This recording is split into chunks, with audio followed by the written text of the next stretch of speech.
Assalamualaikum warahmatullahi wabarakatuh. Waalaikumsalam warahmatullahi. Bismillahirrahmanirrahim. Alhamdulillahil qail fi kitabil karim.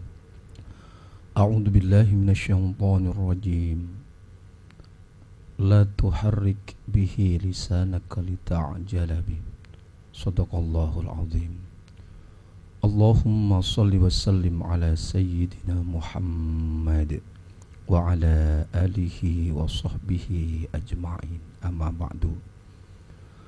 Pendengar setia Radio Republik Indonesia Stasiun Surabaya dimanapun Anda berada, kembali kami hadir dari Jam'iyatul Qurra wal Hufadz siaran dan dakwah kota Surabaya dalam program unggulan yaitu interaktif seputar ilmu tajwid dan akan dilanjutkan dengan tadarus Al-Quran.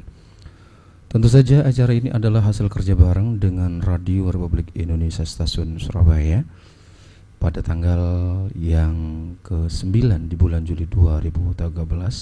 Kita mengudara melalui program 4 gelombang 585 AM atau program 1 FM 99,2.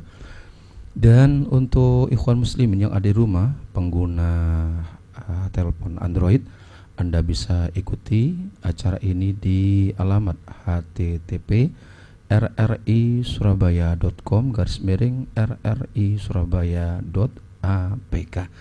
Sekali lagi saya berikan kesempatan nanti bisa bergabung di line telepon 5346817. Sekali lagi 5346817.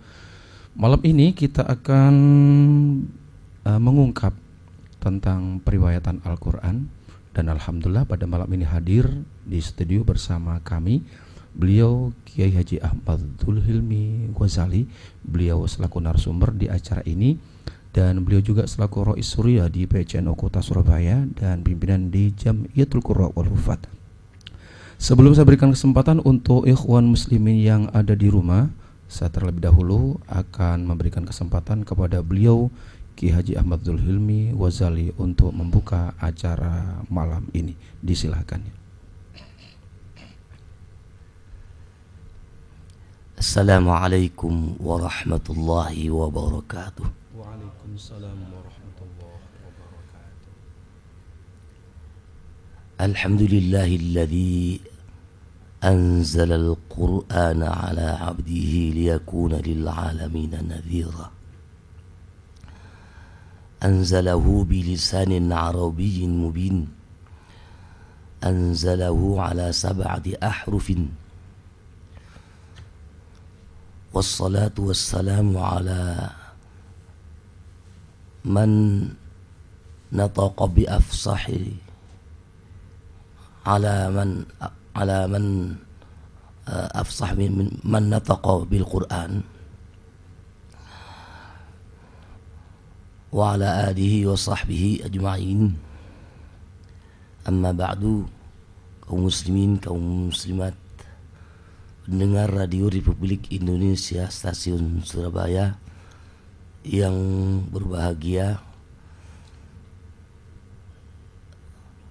alhamdulillah kita sudah memasuki bulan suci Ramadan.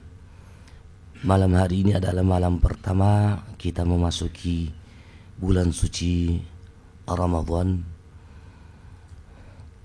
Marilah kita awali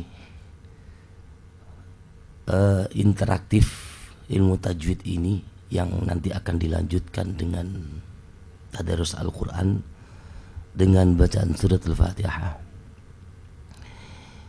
Ila hadratin Nabiyil Mustafa Sayyidina wa Habibina wa Syafi'ina wa qurrati a'yunina wa maulana Muhammadin sallallahu alaihi wasallam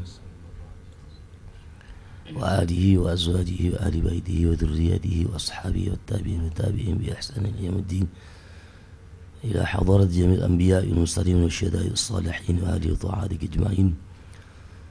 ثم إلى حضرة المفسرين والحديثين القراء والحافظين والحاملين أهل سلسلة القرآن وآخذهم لهم الفاتحة. أعوذ بالله من الشيطان الرجيم. Bismillahirrahmanirrahim. Alhamdulillahi rabbil alamin. Ar-Rahmanir-Rahim. Maliki yaumiddin. Iyyaka na'budu wa iyyaka nasta'in.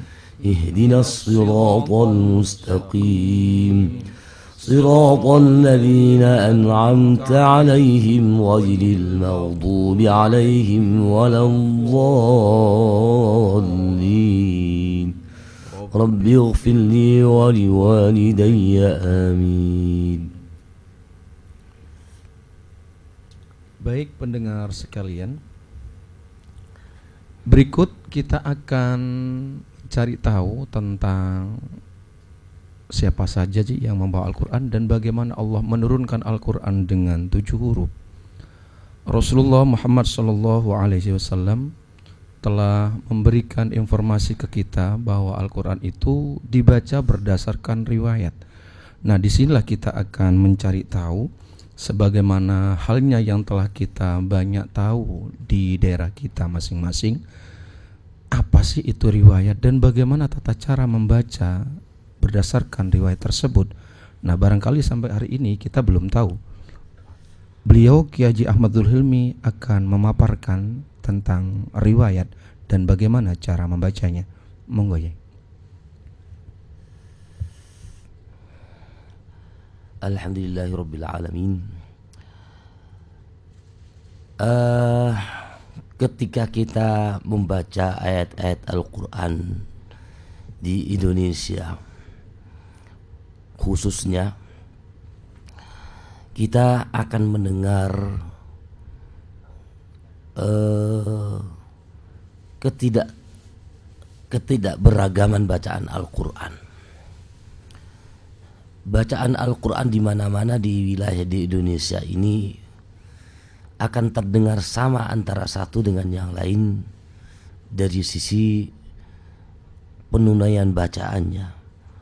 Tetapi ketika kita mendengarkan dari saudara-saudara kita yang ada di benua Afrika, maka kita nanti akan mendengarkan satu bacaan yang berbeda dengan bacaan-bacaan yang biasa kita lantunkan di Indonesia. Hal ini sebetulnya adalah salah satu bukti bahwa Al-Quran semenjak zaman Rasulullah Sallallahu Alaihi Wasallam itu sudah merupakan bacaan yang beragam antara satu dengan yang lain, menunaikan bacaan dengan berbeda-beda cara menunaikan.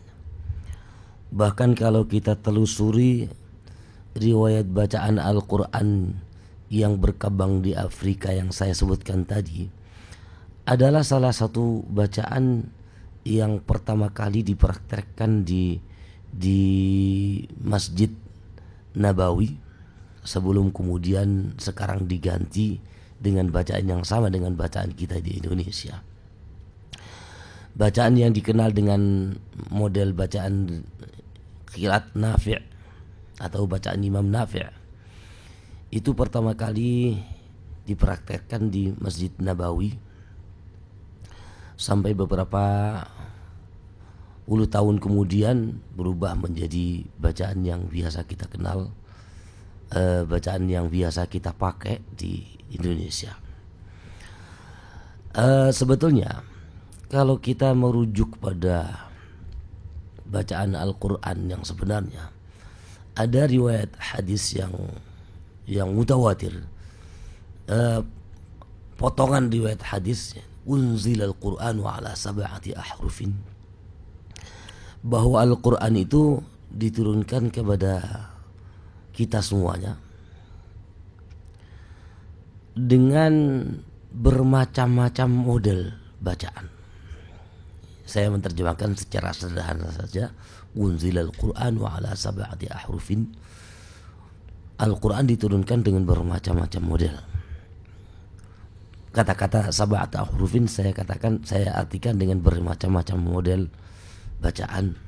Salah satu penterjemahan yang dilakukan oleh sebagian ulama demikian. Ini dasar utama di dalam menjelaskan tentang Al-Quran pada zaman Rasulullah Sallallahu Alaihi Wasallam yang memang beragam.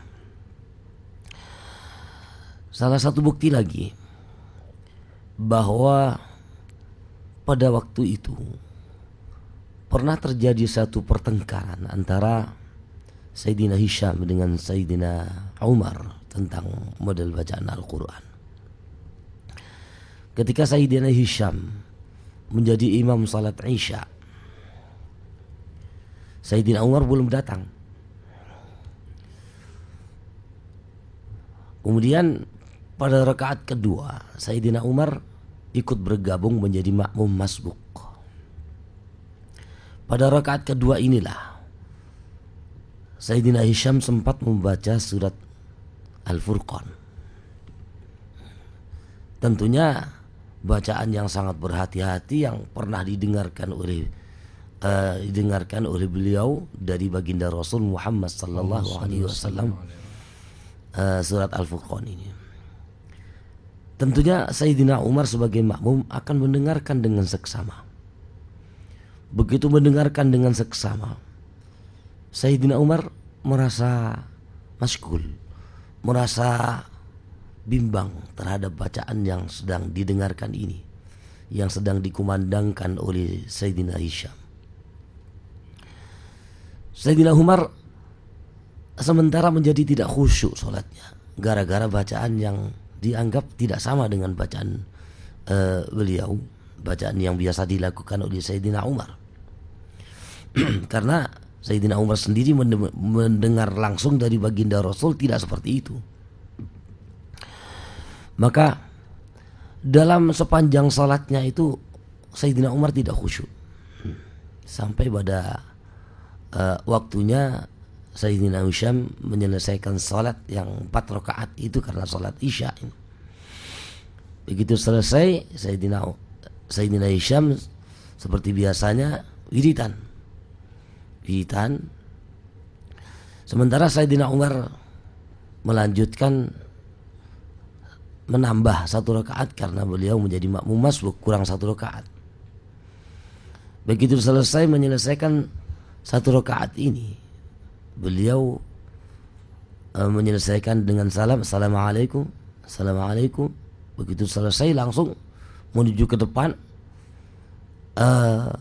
Serban yang dikenakan oleh Sayyidina Hisham itu ditarik sampai Sayyidina Hisham itu berdiri. Sayyidina Umar menyatakan, kamu ngawur di dalam membaca Al-Quran, kamu mempermainkan Al-Quran. Tentu saja Sayyidina Hisham tidak merasa salah. Beliau menyatakan, betul saya tidak membaca Al-Quran ini sungguh dari Rasulullah. Bohong kamu, tidak mungkin. Tidak seperti itu bacaan Al-Quran dari Rasulullah. Bertengkar kuat. Karena kita tahu bahwa Sayyidina Umar itu adalah sosok sahabat yang begitu tegas. Akhirnya puncaknya dilaporkan kepada baginda Rasul Muhammad sallallahu alaihi wasallam. Begitu di hadapan baginda Rasul semuanya merunduk sebagaimana biasanya ketika berjumpa dengan baginda Rasul, semua sahabat merunduk, tidak ada yang berani bertanya. Begitu baginda Rasul melihat sahabat-sahabat sudah duduk di hadapannya, diam semuanya, baginda Rasul bertanya, ada apa? Baru dijelaskan oleh sahabat-sahabat tentang peristiwa terjadinya pertengkaran antara Sayyidina Hisham dengan Sayyidina Umar. Lalu akhirnya Sayyidina baginda Rasul mempersilakan kepada Sayyidina Hisham untuk membacakan Al-Quran. Iqra surat Al-Furqan kama aqra'tukaha. Bacalah surat Al-Furqan itu sebagaimana aku telah membacakan kepada engkau, kata baginda Rasul. Sayyidina Hisham dengan hati-hati membaca seperti apa yang pernah dibaca ketika menjalankan salat Isya tadi. Dibaca dengan seksama. Begitu selesai, baginda Rasul menyatakan, hakadha unzilat. Iya, seperti ini Al-Quran diturunkan. Tentunya Sayyidina Umar merasa masyghul lagi loh. Kok ternyata yang dibenarkan adalah bacaan Sayyidina Hisham. Apa saya salah? Susah Sayyidina Umar, merasa dirinya bersalah karena bacaannya sementara dianggap tidak benar kan. Belum ada komentar dari baginda Rasul. Di tengah-tengah kegundahannya, baginda Rasul Muhammad sallallahu alaihi wasallam memerintahkan kepada Sayyidina Umar untuk membacakan surat Al-Furqan juga. Iqra ya Umar surat Al-Furqan kama aqra'tukaha. Bacalah Umar surat Al-Furqan seperti aku telah membacakan kepada engkau. Jadi sama-sama dibacakan. Sayyidina Umar juga mendengar langsung dari baginda Rasul, Sayyidina Hisham juga mendengar langsung dari baginda Rasul. Begitu dibaca oleh Sayyidina Umar, selesai surat Al-Furqan. Begitu selesai, baginda Rasul memberikan komentar, hakadha unzilat. Ya, beginilah Al-Quran diturunkan. Nah, lalu dilanjutkan dengan sabdanya, unzilal Qur'anu ala sab'ati ahrufin. Al-Quran itu diturunkan dengan bermacam-macam model bacaan. Nah, dua di antaranya ini adalah salah satu contoh perbedaan di antara model-model bacaan Al-Quran. Para pendengar Radio Republik Indonesia Stasiun Surabaya yang berbahagia, satu kisah yang nyata dan riwayat sahih tentang pertengkaran Sayyidina Umar dengan Sayyidina Hisham ini merupakan bukti bahwa Al-Quran pada zaman itu sudah berbeda antara satu dengan yang lain. Walaupun perbedaan antara bacaan Sayyidina Hisham dengan Sayyidina Umar itu tidak terlalu banyak perbedaan, hanya menyangkut masalah-masalah lahjah bahasa, atau mungkin kalau ada adalah bacaan-bacaan yang sedikit berbeda. Kalau toh ada perbedaan makna, itu tidak merubah makna secara global. Kalau kita amati di dalam surat Al-Furqan yang dibaca oleh Sayyidina Umar dengan Sayyidina Hisham, ketika kami melihat perbedaan-perbedaan bacaan di kalangan para ulama pada surat Al-Furqan itu ternyata tidak terlalu banyak perbedaan-perbedaannya, hanya sedikit saja. Ya, seperti yang saya katakan, hanya perbedaan lahjah. Satu contoh lagi barangkali untuk para pendengar, bahwa para sahabat pada waktu melaksanakan salat Isya itu satu rakaat saja, rakaat yang kedua tentunya, ini membaca surat Al-Furqan yang panjangnya hampir 1/8 atau mungkin 1/5 juz. Nah, ini rakaat yang kedua. Rakaat pertama tentunya lebih panjang. Ini contoh kalau kita membandingkan kita di dalam menjalankan salat Isya itu suratnya apa. Padahal pada zaman Rasulullah para sahabat membaca surat itu panjang-panjang seperti itu. Ini hanya sekedar intermezzo. Kalau kita kembalikan bahwa bacaan surat Al-Furqan antara Sayyidina Hisham dengan Sayyidina Umar itu hanya perbedaan lahjah bahasa. Saking hati-hatinya, perbedaan yang sedikit saja itu dipermasalahkan oleh Sayyidina Umar. Ini untuk menunjukkan ghirahnya Sayyidina Umar terhadap Al-Quran. Di samping itu menunjukkan kehati-hatian baginda Rasul di dalam menyampaikan Al-Quran, dan kehati-hatian para sahabat di dalam menirukan bacaan Al-Quran, yang memang seperti itulah model bacaan Al-Quran mulai zaman Rasulullah, dan alhamdulillah sampai sekarang terpelihara dengan baik bacaan itu tanpa ada penyelewengan bacaan Al-Quran. Para pendengar Radio Republik Indonesia Stasiun Surabaya dan para peserta tadarus di studio yang berbahagia, Sekarang kita sebetulnya masih bisa menyaksikan model-model bacaan Al-Quran melalui periwayatan bacaan Al-Quran.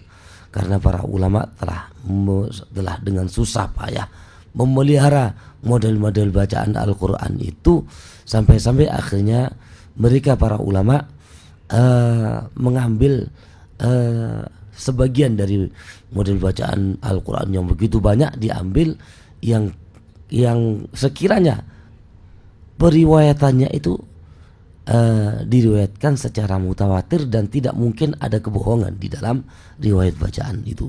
Itu namanya riwayat mutawatir. Dan para ulama juga memberikan satu persyaratan, bacaan-bacaan yang bisa ditampilkan sekarang ini adalah bacaan-bacaan yang memang dari sisi kebahasaannya adalah bahasa Al-Quran yang fasih, bahasa yang kalau bisa yang paling fasih, dan bacaan Al-Quran itu tidak menyimpang dari tulisan Al-Quran yang pernah dilakukan atau dilakukan oleh tim Zaid pada zaman Khalifah Sayyidina Utsman bin Affan yang kita kenal dengan Rasm Utsmani. Itulah bacaan Al-Quran, dan insya Allah nanti ke depan kita akan membahas model-model bacaan Al-Quran ini setiap hari agar supaya para pendengar dan para peserta tadarus bisa mengikuti model-model bacaan Al-Quran itu dengan baik dan bisa memaklumi terhadap bacaan Al-Quran itu. Tentunya nanti kami juga masih tidak menutup kemungkinan kalau nanti ada pertanyaan-pertanyaan dari para pendengar dan para peserta tadarus dari hukum-hukum tajwid secara dasar.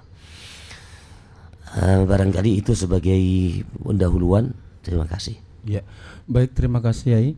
Pendengar setia dimanapun Anda berada, seperti halnya yang telah diceritakan singkat, dan itu akan membawa kita semakin terbuka, semakin merasa ketinggalan barangkali dari cerita-cerita tersebut.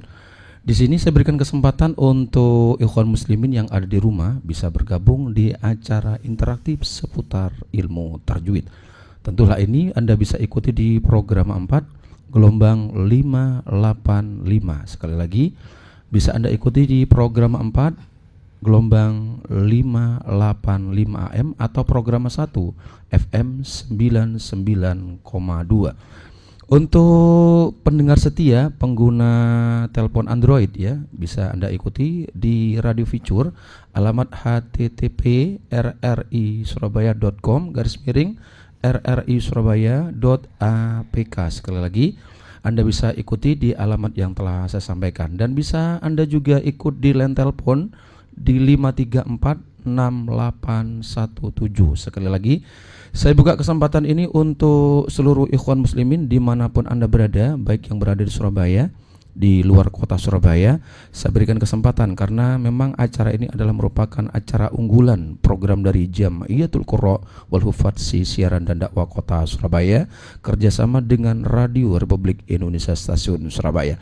Saya berikan kesempatan sekali lagi untuk yang ada di rumah. Saya kangen sekali dengan penelpon-penelpon pada tahun yang lalu ya, di Probolinggo, ada di Madura, ada di Gresik juga, dan ada di Surabaya. Sambil saya berikan kesempatan untuk yang ada di rumah, saya juga berikan kesempatan teman-teman yang ada di studio. Saya berikan kesempatan ada Ustadz Khairul ya. Silakan Ustadz Khairul, mungkin yang mau ditanyakan tentang periwayatan, apa sih riwayat itu dan bagaimana? Monggo silakan. Terima kasih Ustadz, saya mau menanyakan tadi yang telah diuraikan. Di situ ada sahabat Hisham yang ingin saya tanyakan, apakah sahabat Hisham di sini adalah yang meriwayatkan dari Imam Ibnu Amir itu. Kemudian kalau boleh tahu barangkali disebutkan juga waktu itu Sayyidina Umar itu membaca menurut bacaannya siapa? Saya kira itu Ustaz. Iya. Monggo ya.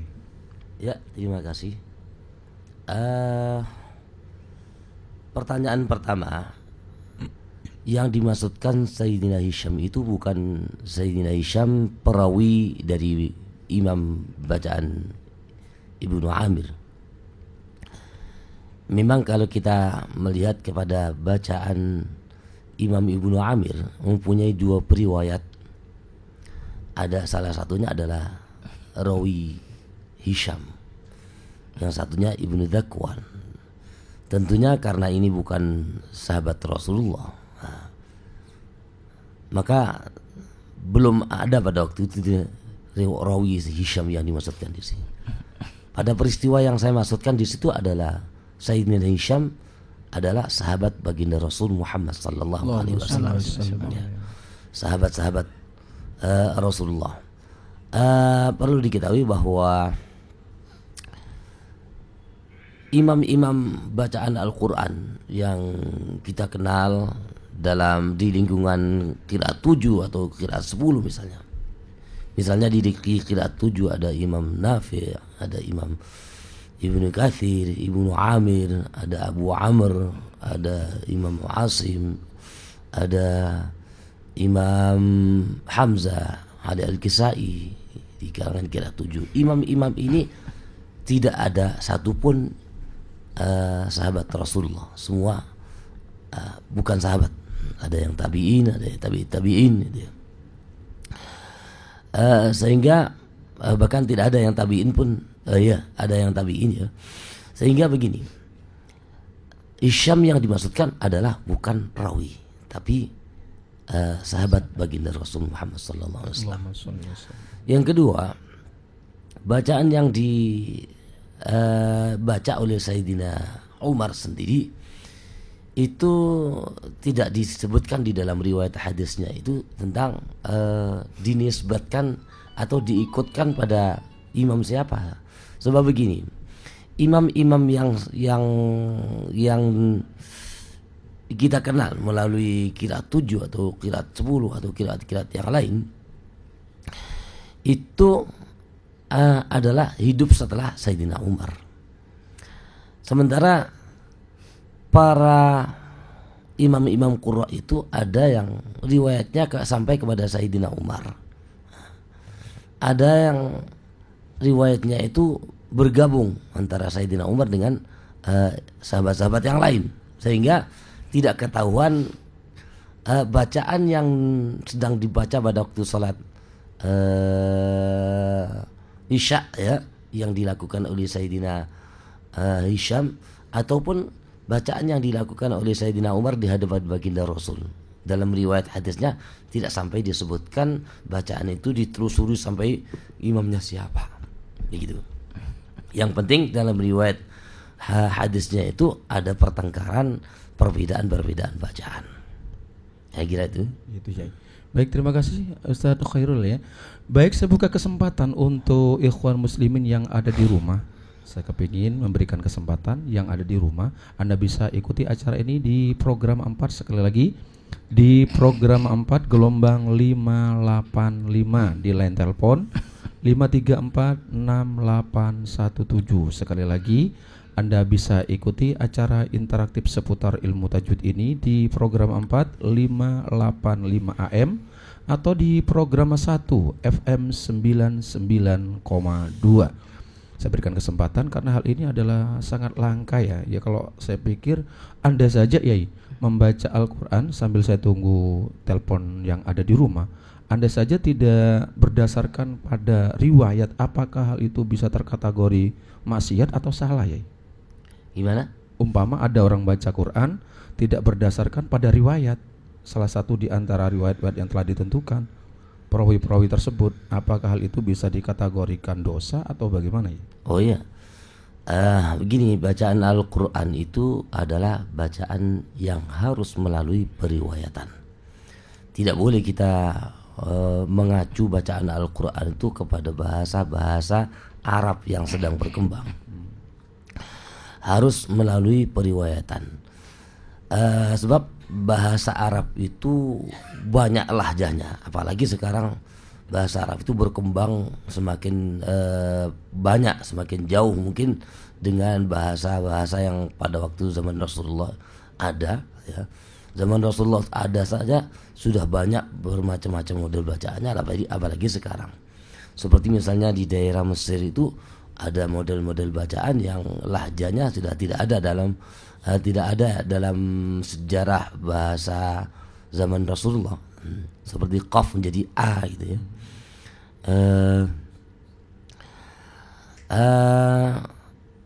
Di samping itu begini, bahasa Al-Quran itu adalah bahasa yang fasih, syaratnya itu yang fasih dan yang atau paling fasih.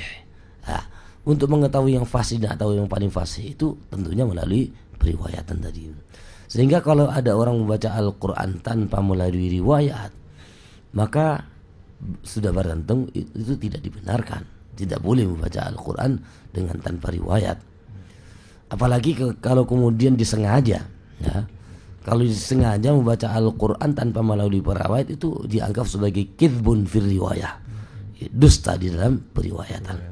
Karena Al-Quran harus melalui riwayat, tidak boleh dibaca dengan sembarangan atau serampangan. Gitu ya. Iya. Baik, dan itu sangat menarik sekali ya, ikhwan muslimin yang ada di rumah ya. Begitu Al-Quran dibaca tanpa riwayat, itu bisa termasuk kategori pendustaan terhadap riwayat. Di sini mari barangkali perlu kita cari tahu. Satu-satunya informasi barangkali yang bisa Anda dapatkan hanya di acara interaktif seputar ilmu tajwid adalah program unggulan dari Jamiatul Qurra wal Hufadz siaran dan dakwah Kota Surabaya. Anda bisa ikuti sekali lagi. Saya berikan kesempatan untuk yang ada di rumah. Saya kangen sekali dengan teman-teman yang biasa ikut bergabung ya. Ada di Probolinggo biasanya tuh, Madura juga. Anda bisa ikuti di program 4, sekali lagi di program 4 gelombang 585 AM. Atau mungkin perlu ditegaskan kembali bahwa bentuk pertanyaannya tidak harus riwayat ya. Baik, bisa juga. Saya berikan kesempatan juga untuk yang di rumah, bukan saja bertanya tentang periwayatan, bisa juga bertanya tentang hukum-hukum yang barangkali perlu untuk dicari tahu ya. Tentang kecil-kecil lah, contohnya umpama matobi'i atau majais atau hal-hal yang lain, atau mungkin hal-hal yang lain yang belum tahu. Ini kok harus panjang, ini tidak boleh panjang. Nah, saya berikan kesempatan untuk Anda yang di rumah, ikuti acara ini di line telepon 03153468817. Sekali lagi di line telepon 03153468817. Sambil saya menunggu ikhwan muslimin yang ada di rumah, saya beri juga kesempatan yang ada di studio. Ada di studio? Di sana ada Ustadz Muzamil ya. Silakan Ustadz Muzamil dari mana nih? Dari Surabaya nggak? Monggo. Terima kasih Ustadz. Di dalam Al-Quran itu ada istilah alamatul waqfi. Al-Quran Indonesia dengan Al-Quran Arab itu dalam hal tanda itu sangat berbeda. Kalau di Al-Quran Arab itu terbatas tanda-tandanya. Akan tetapi di Al-Quran Indonesia di situ ada tanda seperti sod, zai dan lain sebagainya. Dan itu adalah bagaimana ulama dulu menentukan tanda-tanda wakaf tersebut itu atau tanda wasol tersebut sehingga menjadi tanda-tanda dalam Al-Quran. Monggo Yai. Ya. Baik, menyangkut masalah wakaf ibtida istilah di dalam bacaan Al-Quran. Kalau kita membaca Al-Quran kemudian berhenti, namanya wakaf. Berhenti untuk melanjutkan kembali, itu namanya wakaf. Kemudian melanjutkan lagi, atau mengawali bacaan, itu namanya ibtida. Mengawali lagi atau mengawali dari awal, itu namanya ibtida. Di dalam membaca Al-Quran, tanda-tanda ketika kita mewakafkan itu adalah sebetulnya wajib, sebetulnya itu mewakafkan dengan benar, itu wajib, sebetulnya wajib menghentikan wakaf pada tempat-tempat yang benar. Jangan sampai wakaf itu sembarangan. Kalau kita membaca bahasa kita itu bernafas di tengah-tengah tidak apa-apa, tapi dalam Al-Quran tidak boleh. Harus nafas itu sampai pada tempat pemberhentian. Nah, ini wakaf. Lalu dalam riwayat sudah pernah disampaikan oleh Sayyidina Ali karramallahu wajhah bahwa bacaan Al-Quran itu harus dibaca secara tartil. Warattilil Qur'an tartila, bacalah Al-Quran secara tartil. Lah tartil itu apa? Tartil itu adalah tajwidul huruf wa ma'rifatul wuquf. Mentajwidkan Al-Quran, memperbagus huruf-huruf Al-Qurannya, dan mengetahui wakaf-wakafnya di mana wakaf, di mana ibtidah gitu ya. Itu mulai dari zaman dahulu sudah seperti itu. Oleh karena itu para ulama kemudian berpikir, karena wakaf ibtidah itu merupakan salah satu pengetahuan yang susah untuk dipraktekkan. Tidak semua orang bisa mewakafkan dengan benar. Karena ini menyangkut masalah susunan bahasa. Bukan hanya susunan bahasa, tapi menyangkut masalah makna yang terkandung di dalam Al-Quran itu. Salah-salah kalau tidak dia membaca Al-Quran dengan wakaf yang sembarangan, bisa merubah maknanya. Oleh karena itu para ulama kemudian berusaha untuk memberikan kemudahan kepada para umat Islam yang mukallaf, yang mendapatkan beban untuk membaca Al-Quran dengan tartil. Bagi orang-orang yang tidak bisa membaca Al-Quran dengan wakaf yang benar, para ulama berusaha mencarikan tempat wakaf yang benar. Dan memang tidak sembarangan wakaf, mengetahui wakaf itu. Sampai-sampai pernah ada satu istilah yang terkenal ya, ma'rifatul wuquf fakhrun lil alim. Ya, mengetahui wakaf itu merupakan kebanggaan bagi orang alim. Artinya bahwa tidak semua orang alim itu mampu mewakafkan dengan benar. Buktinya kalau mampu itu menjadi kebanggaan. Dengan demikian pengertian wakaf yang seperti inilah yang saya katakan bahwa wakaf itu tidak gampang. Nah, para ulama kemudian memberikan satu tanda-tanda wakaf, di sini wakaf, di sini ibtidah. Lalu karena ternyata wakaf yang diusahakan oleh para ulama secara sendiri-sendiri dulu itu tidak melalui tim ya, tapi ada satu imam ulama yang mengulas wakaf di sini baik, wakaf di situ kurang baik gitu ya. Sesuai dengan kemampuan pemahaman makna yang terkandung di dalam Al-Quran atau susunan kalimatnya. Apalagi di dalam bahasa Arab, susunan kalimat itu kadang-kadang berbeda-beda ya, berbeda-beda antara satu dengan yang lainnya. Belum lagi makna yang terkandung di situ juga berbeda-beda, sehingga wakaf itu harus tidak sama memang, karena tuntutan perbedaan makna tadi antara satu dengan yang lain. Ada yang tingkat ketelitiannya sangat tinggi, ada yang tingkat ketelitiannya tidak terlalu tinggi. Maka muncullah ulama-ulama wakaf ibtidah yang bermacam-macam, dan muncul pula polemik antara ulama satu dengan ulama yang lain. Ada polemik yang paling terkenal adalah ketika Imam Ibnul Jazari itu mengkritik terhadap wakaf ibtidah yang dilakukan oleh Imam As-Sajawandi, di mana Imam As-Sajawandi terlalu ceroboh di dalam memberikan tanda-tanda wakaf, sehingga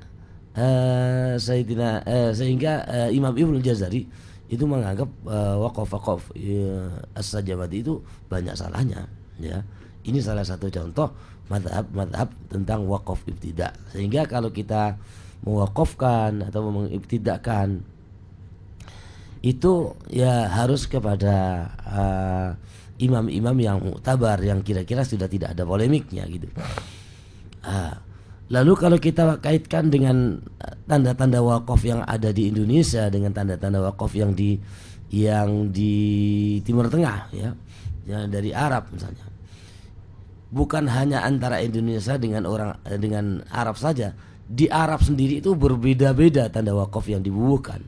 Misalnya mushaf yang dicetak di Beirut ataupun yang di Libanon ataupun yang di Mesir, antara percetakan saja itu ada yang mengambil imam satu, ada yang mengambil imam yang lain, karena tokoh-tokoh ulama wakaf ibtida itu banyak sekali, sehingga perbedaan tanda wakaf itu wajar terjadi. Kalau di Indonesia dulu pernah tanda wakaf itu setelah diselidiki dulu itu tanda wakafnya itu menggunakan tanda wakafnya As-Sajawandi. Ini tragis memang, karena As-Sajawandi itu sudah banyak dikecam oleh para ulama, terutama oleh Imam Ibnu Jazari. Ternyata Indonesia dulu memakai itu yang dipakai, ya. Sementara sekarang sudah mulai ada perbaikan di mushaf Indonesia itu, perbaikan walaupun mungkin tidak menyeluruh ya, tapi itu sudah ada perbaikan tanda-tanda wakaf. Nah, bagi orang awam bagaimana? Orang awam ya kita serahkan saja kepada yang memberikan pembubuhan itu. Sebab mereka ijtihad. Mereka berijtihad untuk memberikan wakaf, ya. Ijtihad mereka itu ya, kalau salah ya masih mendapatkan pahala, kalau benar mendapatkan pahala 2 kan gitu. Nah, kita sebagai pengguna tanda-tanda wakaf itu menyerahkan sepenuhnya kepada pemberi tanda wakaf. Istilah-istilah yang satu dengan yang lain kadang-kadang memang berbeda. Ada yang menggunakan to, ya, ada yang menggunakan zai, ada yang menggunakan jim, ada yang menggunakan mim, tanda wakaf, ada yang menggunakan lam alif, ada yang menggunakan shad lam ya, ada yang menggunakan qaf lam ya, dan lain sebagainya. Ini adalah tanda-tanda wakaf yang tentunya harus difahami oleh para pembaca. Biasanya tanda-tanda wakaf itu dijelaskan oleh penerbit mushaf itu di bagian belakang akan dijelaskan. Nanti misalnya berhenti pada tanda wakaf yang ada tanda qaf lam ya misalnya, itu wakafnya lebih baik ya, daripada diwasolkan misalnya. Itu adalah salah satu contoh. Saya terima dulu penelpon Yai. Saya terima dulu. Assalamualaikum. Iya, terputus. Dicoba kembali di line telepon 031 5346 817. Saya terima dulu. Assalamualaikum. Waalaikumsalam warahmatullahi wabarakatuh. Nama Mas? Nama Ahmad di Bangkalan. Mas Ahmad di? Ahmad di Bangkalan. Di Bangkalan. Silakan Mas Ahmad. Ya, mau nanya ini surat Al-Kafirun yang terakhir. Al-Kafirun yang terakhir. Iya. Lakum dinukum. Kadang-kadang yang membaca itu lakum dinukum itu panjang. Sebenarnya kan tak boleh panjang itu. Maksud panjang kumnya? Bagaimana ini hukumnya, Yai? Yang gimana? Yang panjang apanya? Yang itu, yang ayat yang belakang, yang terakhir. Iya. Lakum dinukum waliyadin, yang itu kadang sih membaca ada yang panjang, lakum dinukum begitu. Kumnya apa dinya? Ya? Kumnya apa dinya yang dibaca panjang biasanya dengar? Dinya, kadang ya itunya, lamnya. Lakum dinukum gitu? Iya, kadang itu. Oh, apa boleh apa enggak? Iya. Gitu ya. Ini hukumnya, ya? Iya, terima Pak. kasih, ya. Monggo Pak Ahmad di Bangkalan juga saya sampaikan terima kasih. Monggo ya Pak Ahmad tanya lakum di gimana ya monggo. Iya. Memang panjang pendek di dalam bacaan Al-Quran itu ada aturan. Aturannya itu sangat rinci. Misalnya ada huruf panjang yang ketemu dengan huruf hamzah, itu nanti dinisbatkan kepada para imam. Misalnya ada huruf panjang ketemu sukun, sukunnya sukun apa? Sukun asli atau sukun aridi? Itu nanti ada aturan-aturan tersendiri. Ada kalanya huruf mat itu yang tidak ketemu dengan huruf hamzah, tidak ketemu dengan sukun, ya. Jadi kalau ada huruf panjang ketemu dengan sukun atau ketemu dengan hamzah, itu disebut sebagai mat far'i, ya. mat yang ukuran panjangnya lebih dari 2 harokat, nanti itu mat far'i yang ketemu dengan penyebab perpanjangan, yaitu sukun ataupun hamzah. Sementara huruf mat yang tidak ketemu sukun atau tidak ketemu hamzah, itu ukurannya adalah ukuran yang saklek, ukuran yang tidak boleh panjang, tidak boleh terlalu panjang, tidak boleh terlalu pendek, ya. Istilah di dalam ilmu tajwid itu la yazidu wa la yanqusu 'anil harakataini, ya. Mat tabi'i dinukum itu termasuk pada kategori mat tabi'i, mat asli, ya, yang ukuran panjangnya adalah 2 harokat, la yazidu wa la yanqusu. Ukuran 2 harokat itu tidak boleh lebih dan tidak boleh kurang, itu istilah dalam ilmu tajwid. Bahkan menurut Imam Ibnu Jazari, lebih dari ukuran itu hukumnya makruh. Kalau kurang dari ukuran itu hukumnya haram, ya. Kurang dari ukuran 2 harokat itu hukumnya haram. Kalau lebih dari ukuran 2 harokat itu hukumnya makruh, ya. Terlepas dari hukum, yang jelas mat tabi'i itu tidak boleh kurang dan tidak boleh lebih. Ukurannya 2 harokat. 2 harokat itu seperti apa? Tentunya harus musyafahah kepada seorang guru, tidak sembarangan, sebab nanti orang yang diperkirakan sendiri-sendiri ya tidak bisa. Ini sebab namanya bacaan Al-Quran sekali lagi adalah berdasarkan riwayat, tidak boleh hanya dikira-kirakan sendiri. Itu ya. Baik, terima kasih Pak Ahmad yang ada di Bangkalan. Saya juga masih buka kesempatan untuk yang lain ya, baik ada di Surabaya ataupun di luar kota Surabaya. Saya terima dulu di belakang Pak Ahmad. Assalamualaikum. Waalaikumsalam warahmatullahi wabarakatuh. Nama Mas? Ini nama Muhdis Surur. Siapa? Muhdis Surur. Muhdis Surur dari mana? Jombang. Dari mana? Jombang. Jombang, silakan Mas Muti. Ini mau tanya masalah Rosm Usmani. Rosm Usmani ya. Rosm Usmani itu kan ada tulisan seperti ulama surat Al-Fatir, ayat 27. Di situ ada alif. Ada alif. Itu kan sebetulnya lafaz ulama tidak ada alifnya di akhir. Nah itu kenapa kok ditambahi alif, sehingga banyak orang yang bingung ini dibaca panjang apa dibaca pendek gitu. Sebetulnya tujuan daripada alif dipasang di situ di akhir itu apa, ada tujuan tertentu. Betul. Begitu juga dengan lafaz-lafaz yang lain seperti suroka'u, jaza'u sayyi'atin, itu ada alifnya. Ini sampun matur nuwun. Monggo Mas Muhdis Surur di Jombang, terima kasih. Monggo ya, saya berikan, monggo Yai. Iya. Rosm Utsmani adalah satu nama penisbatan tulisan Al-Quran kepada Sayyidina Utsman. Pada waktu itu Khalifah Utsman bin Affan radhiyallahu anhu, beliau itu membuat satu kebijakan untuk menuliskan Al-Quran oleh tim yang dibentuk oleh beliau. Tulisan Al-Quran itu mengambil sumber pokoknya adalah dari tulisan-tulisan yang pernah dibubuhkan oleh para kutabil wahyi, para penulis wahyu.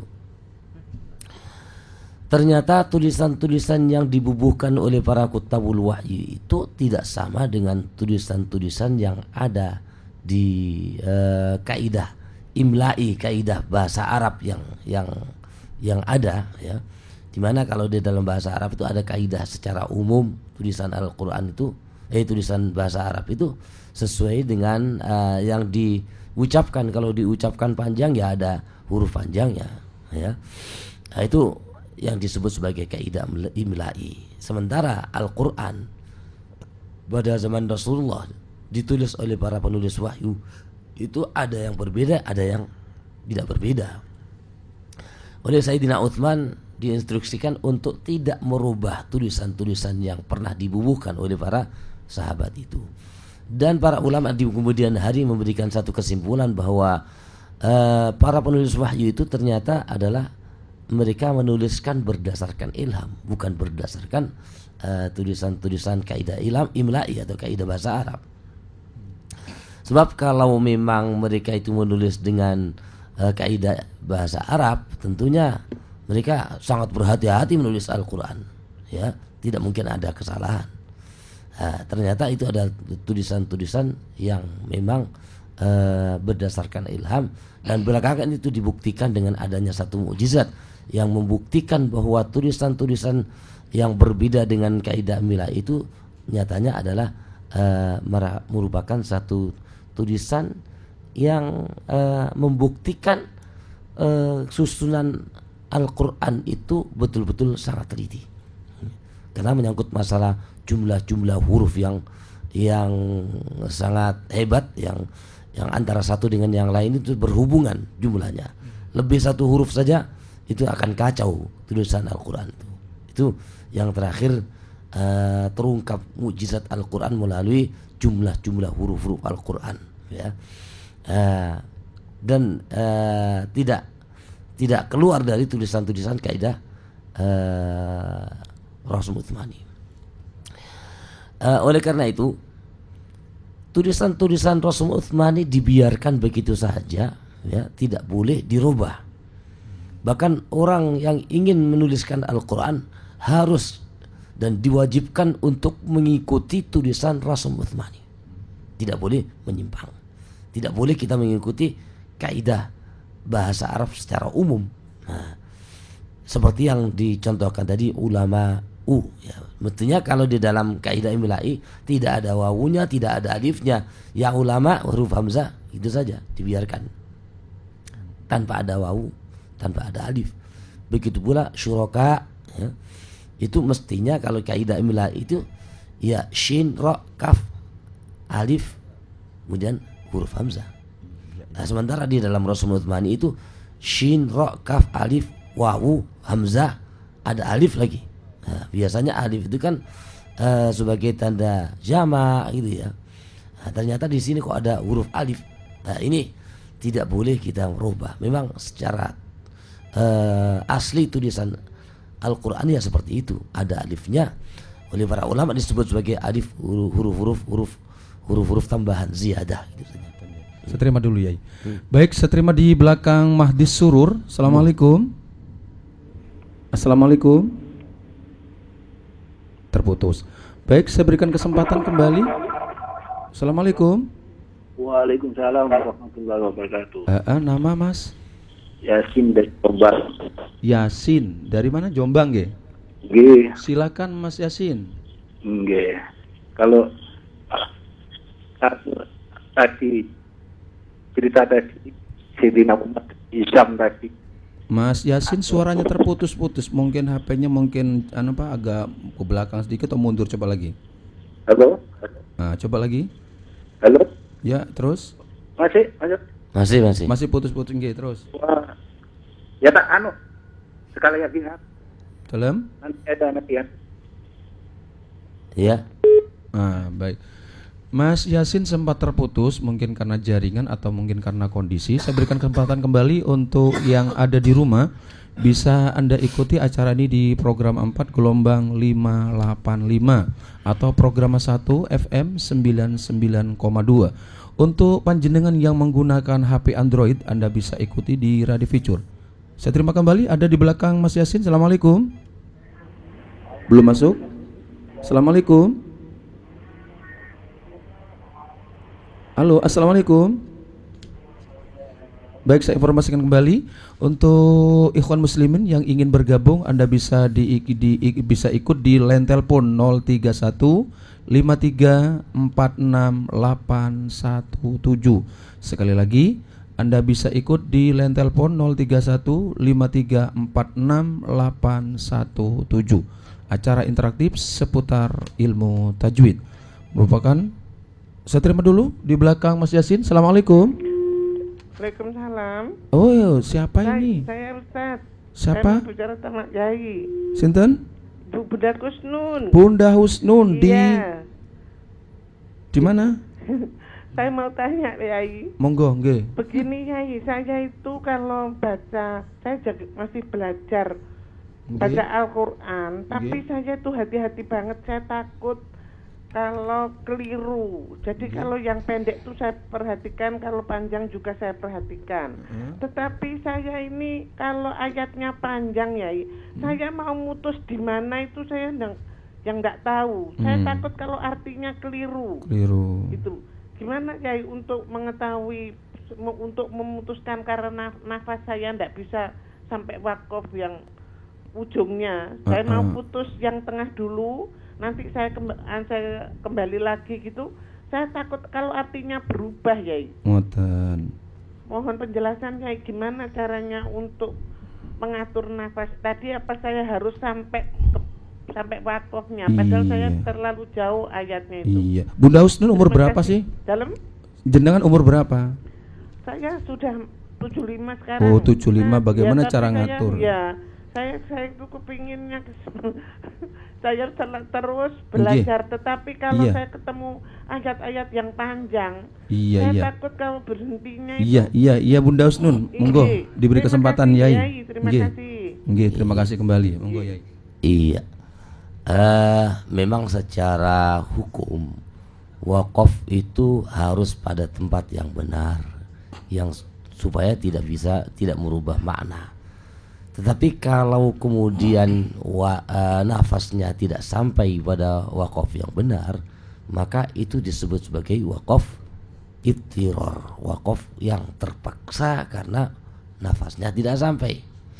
Begitu pula ibtida, memulai kembali, itu mestinya harus dari kalimat yang benar, dari awal kalimat.